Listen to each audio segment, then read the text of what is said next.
Paşinyan Azərbaycanla bağlı vəd istədi, Vens söz vermədi. Ermənistan-Rusiya münasibətləri yaxın gələcəkdə daha da pisləşmə riski altındadır.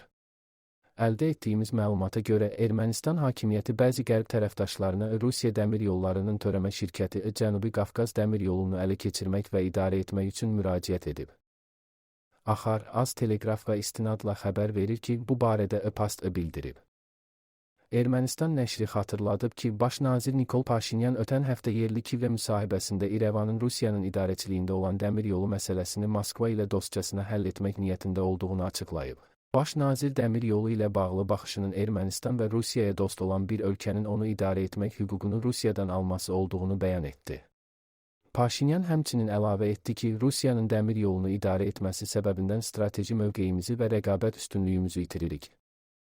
Paşinyanın bu açıqlaması Rusiya Baş nazirinin müavini Aleksey Overçukun Moskva və İrəvanın Ermənistan dəmir yollarının Azərbaycan və Türkiyə ilə əlaqəli iki hissəsinin bərpası ilə bağlı danışıqlara başlayacağı barədə verdiyi açıqlamadan sonra səsləndirilib. Overçukun sözlərinə görə belə bir qərar Ermənistan tərəfinin xahişinə uyğun olaraq və erməni xalqına qarşı dostluq və qardaşlıq hisslərinə əsaslanaraq verilib.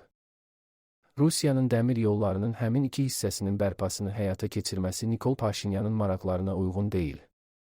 Digər yandan Cənubi Qafqaz dəmir yolu ilə bağlı müqavilə 2038-ci ildə bitir. Amma həmin müqavilənin müvafiq bəndinə əsasən tərəflərdən biri müqaviləni 2028-ci ildə ləğv edə bilər. Qərb Paşinyanı güzəşt müqaviləsinin ləğvini ən qısa vaxtda həyata keçirməyə məcbur edir.